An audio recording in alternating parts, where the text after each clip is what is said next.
This isn't just a plea hearing. This is a full credibility test. A man charged with unauthorized use of a vehicle, facing a state jail felony, walks in hoping for probation. But what unfolds is a judge dissecting his lifestyle, his story, his choices, and even his tattoos. Family, street identity, employment claims, everything is about to be questioned. The real issue? Is this a man who made a mistake, or someone still living in the mindset that got him here? Court is calling 2024 CR 4372, State of Texas versus Brandon James McCaskill. Can I have parties announced for the record for the state? Andrew Harris Adelman. Defense? Elizabeth Settle. And are you Mr. McCaskill? Yes, ma'am. Counsel, have you received all the discovery? Did you review it with your client? I have your own. Court will find that the state is in compliance with discovery. Is there an application in this case? Yes, for probation, for community supervision. All right. Okay. Did you review the document entitled Application for Community Supervision with your attorney? Did you understand it? Yes, ma'am.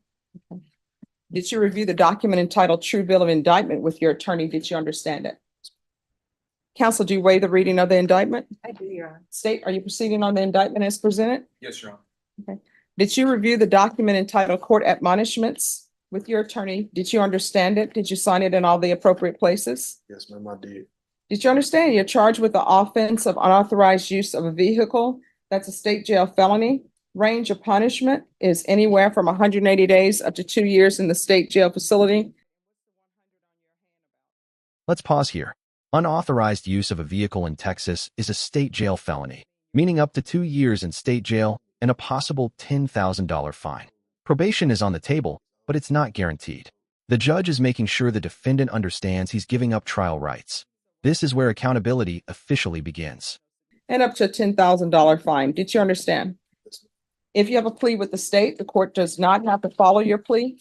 If for any reason the court does not follow your plea and gives you more than you bargained for, the fact that you entered a plea will not be used against you and you will be allowed to withdraw your plea. Did you understand? Did you understand you have a right to jury trial, a right for you or your attorney to cross-examine and confront any witnesses the state would call and the right to remain silent? Did you understand by entering this plea, you were giving up those rights? Yes, ma'am. And did you intend to give up those rights and enter into a plea in this case? Counsel, has your client been able to provide you with any defenses? He has, Your Honor. Do you believe he has a rational as well as a factual understanding of the charges against him? Yes, Your Honor. Do you believe he's currently competent and was legally sane at the time of the offense? Yes, Your Mr. McCaskill, has anyone threatened you, coerced you, or placed you in fear to get you to enter this plea? No, ma'am. Anyone promised you anything other than the plea? No, ma'am. Are you satisfied with the way you've been represented? Yes, ma'am. Are you a U.S. citizen? Did you review the plea bargain page with your attorney? Did you understand it? According to the plea, punishments be assessed at 2 years in the state jail facility. State recommends community supervision. There's to be restitution, if any, to Miles Brown. Did you understand that to be the plea? Yes, ma'am. Defense? Is that the plea? Yes, Your Honor. State? Is that the plea? Yes, Your Honor. Did you review the waiver of appeal paragraph with your attorney? Did you understand it? Did you sign it in all the appropriate places? Yes, ma'am. Did you understand by signing that you're waiving your right to appeal? The only items that can be appealed are written pretrial motions that have been filed, heard, and ruled upon by the court. Did you understand? Yes, ma'am. Counsel, have there been any such motions? No, Your Honor. Outside the agreement, the state is recommending that your community supervision be for a term of 3. Notice how detailed these probation conditions are already sounding. Evaluations, community service, restitution, no contact orders. Probation isn't getting off easy. It's structured supervision, and violations can land someone right back in jail. Do you think most defendants truly understand how strict probation can be? Years, there'll be a TAP evaluation, 150 hours of community service restitution, no contact with Miles Brown, and the anti-theft course. Did you understand those were recommendations from the state and the court does not have to follow those recommendations? Yes, ma'am. Then to the offenses charge, how do you plead? Guilty, not guilty, or no contest? Content State any evidence? contained within Exhibit 1 and attachments, Your Honor. Any objection? No objection. You may be excused. Thank you, Your Honor. All right, did you review the document entitled Waiver and Consent to Stipulation of Testimony and Stipulations with your attorney? Did you understand it? Did you sign it in all the appropriate places? Again, did you understand you have a right to jury trial, a right for you or your attorney to cross-examine and confront any witnesses the state would call in the right to remain silent? Yes. Did you understand that today the state will be presenting evidence in the form of witnesses' statements and police reports? But most importantly, there will be no live testimony. Did you understand? Yes, ma'am. Court will find that defendant has knowingly and voluntarily waived and consented to stipulation of testimony and stipulations. Court will accept into evidence states exhibits 1 and attachments and review the same. All right, after reviewing states exhibits 1 and attachments, the court will find there is sufficient evidence to find you guilty, and the court will find you guilty. Are you proceeding with sentencing? Yes, Judge. Anything you wish to say on behalf of your client? It's just that we would ask that you follow the plea agreement. My client has an 8-year-old daughter and a wife that he supports. He works as a car detailer. So we would just ask that you follow the agreement. Okay. What's your street name? And here's the shift. The judge moves from legal paperwork to character assessment. Street names, identity, credibility. Judges do this to gauge truthfulness and maturity. When someone minimizes details or leans into slang, it can signal to the court they're not taking the process seriously. That's not what you said in the police report. You said P1 stated that he didn't know Wood's real name and stated that some, I don't know why people are still using the N-word, don't want their name to be known. You feel me? And I respect it. I go by a street name and he go by a street name. That's what we do. So what's your street I name? go by street name, so I don't know why I was in the report. All right. And what's the 100 on your hand about? I just 100. No, what does that mean? You're 100. It's just authentic, you know. It's old. This is old. It's what? It's old. It's old. It really has no significant meaning. So why would you tattoo 100 on your hand and it has no significant meaning? I mean, it does, but it's not. It's just me. You know what I'm saying? Yeah. And what's the lettering on the side of your face? Some words. Hmm? Some words. Yeah. What are the words? Against all odds. All right. And what's the tattoo in the center of your forehead about? It's a broken heart. All right. And what's the other one? Blessed. And what's the neck tattoo about? It's just some initials. And what's on the other hand? It's just a bomb. It ain't nothing. And what's the initials on your hand? My partner that got killed. Just in remembrance of my partner that got killed. So how did he get killed? Gun violence. And why are you riding around with it? This is where emotional stakes rise. The judge connects alleged behavior, guns, risky choices, with parenting responsibility. Courts often weigh how a defendant's lifestyle impacts their children. Question for you. Should someone's role as a parent reduce punishment or raise expectations? A gun in the vehicle. All right. That's what the police report says. I'll be charged with a gun. So your 8-year-old that you're so concerned about now, but you were not concerned about when you were riding around in the vehicle. Where's your 8-year-old? She's at home right now. With who? Safe and sound. With who? With my wife. She's good. No, what does that mean? She good. So here's the thing. You're in a court of law. Yes, ma'am. So don't do the slang with me Yes, because it will not register with me and it will not register with me purposely on my part. Yes, ma'am. So your 8-year-old daughter is with, you say your wife? Yes, ma'am. So you all are legally married. No. So that's not your wife. So let's start there. You're not legally married. So that's not your wife. That's the mother of your child. Yes, ma'am. You, for some reason, felt she was not worthy to be blessed with a marriage with you. Because did you ask her to marry you? That would be a no. So don't be coming into court using your wife, who is not your wife, and your daughter to play on sympathy of the court. Right. Most So definitely. that's not, let's start with, that's not your wife. That's the mother of your child. And does she have employment? Yes, ma'am. All right. And she's always had employment. Yes, ma'am. And you have not always had employment. Yeah, I have. No. Yes, ma'am, I have. And so you're saying you're supporting your wife and your daughter on a salary of detailing cars? Sale cars and detail cars. Oh, but not this one, because this one was stolen. So where do you sell and detail It cars? wasn't my vehicle. I was detailing the vehicle and I got in the situation I'm in now. All right, what I can Still tell my you vehicle. is Nowhere in this police report, many things were said, but nowhere in this police report do you say that you were detailing that vehicle. You said that Woods loaned that vehicle to you. No, I said I was detailing the vehicle for him. I don't know why they didn't put it in a police report, Mhm. but we always have them type of technicalities. So you detailing a vehicle for a guy, according to you, Yes, ma'am. that you met at the Bear County Jail. Yeah. Okay. So where is your shop? The employment claim is now under scrutiny. Probation success depends heavily on legitimate, stable work. When the job explanation sounds vague, judges dig deeper.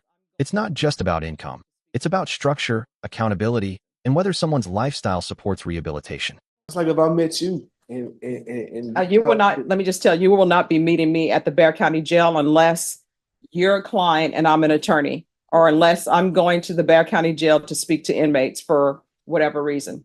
So where's your detail shop? I don't have one.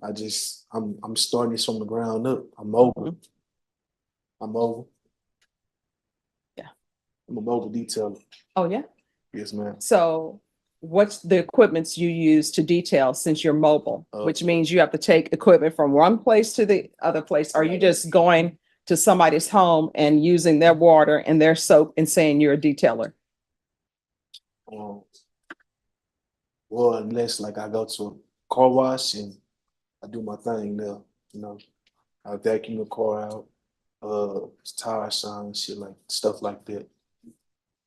Excuse my cussing. Yeah, I'm a mobile detailer though. That's not detailing. I do that to my own vehicle. I vacuum it out. Use purple power, stuff like that. Oh, yeah. You know? Yes. That's something. Yeah, that's something you can buy from any store. Tough stuff. Yeah. All right. I mean, we got to start somewhere, right? Sure. And let's hope it's not at the Bear County Jail meeting people that we don't know their names, because we don't do that. We just have street names. Deputy Laura, I don't have a street name. When people see me, they call me Stephanie Boyd. Her name is Judge. Yeah, okay, that should be my street name, Judge. All right, this is what the court is going to do. Court is finding you guilty. Court is going to sentence you to 2 years in the state jail facility, suspended and probated for 3 years. There's going to be a TAP evaluation. Follow those recommendations. If you're drug tested today, what are the results going to be? Probably be negative, you know, but I'm not. When you say you'll probably be negative, why do you think it's just On probably? probation, certainty matters. Admitting recent marijuana use signals the court that supervision will need to be strict. This is why random testing and treatment evaluations are standard. The court is trying to prevent future violations before they happen. It's been a little minute since I smoked, but Smoked what? marijuana, you know. All right, you're not allowed to smoke marijuana on probation or drink alcohol. Yes, ma'am, I know that. I know that. You won't have no type of issues like that with me at all. There's going to be 120 hours community service restitution. I'm going to order parenting classes. There's going to be proof of employment. Yes, ma'am. Within 30 days. Okay. There's to be no employment as a home health care provider or with minors. There's to be no unsupervised contact with minors until further notice. I'm going to want field visits 1 time per month until further notice.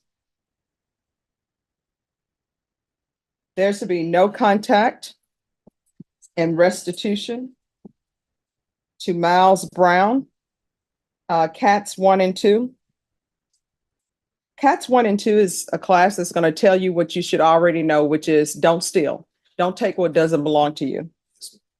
The MRT course, there's to be regular reporting by Zoom or in person, and regular random UAs. Probation, is there anything else he needs? Is there anything else you need from the court to be successful? Did you review the document entitled Trial Court Certification of Defendant's Rights to Appeal with your attorney? Did you understand it and did you sign it? Yes. Because this is a plea bargain agreement, because I followed your plea bargain agreement, and because you waive your right to appeal, you do not have the court's permission to appeal.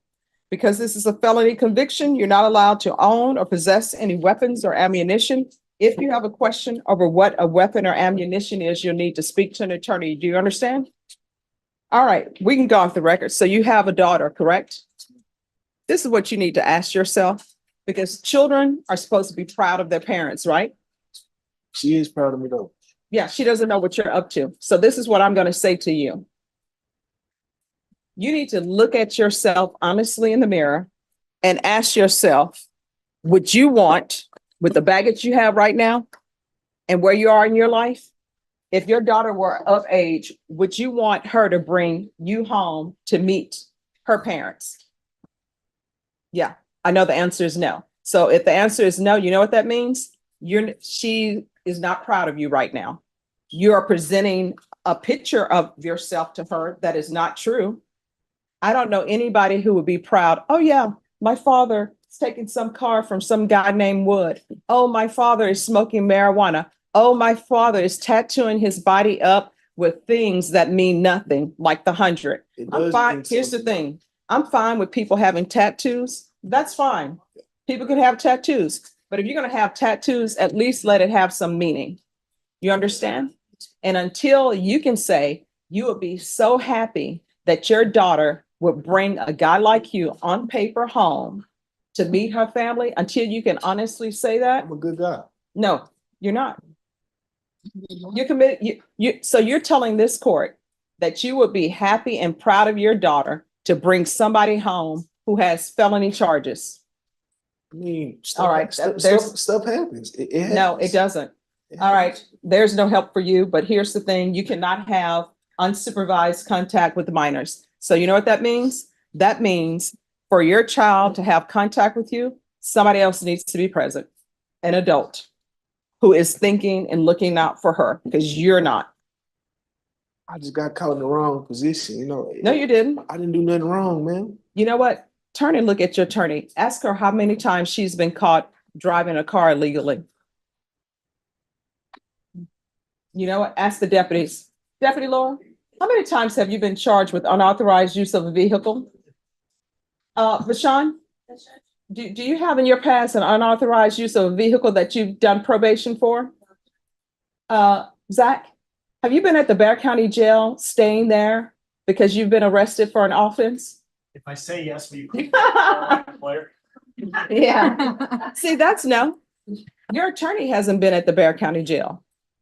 And you're telling me with a straight face, jokingly, because you're the jokester from high school, there was always one. You're telling me with a straight face that you would be proud of your daughter to bring you home. And you know what that's saying? The people in that box, no. You see the people over in that box?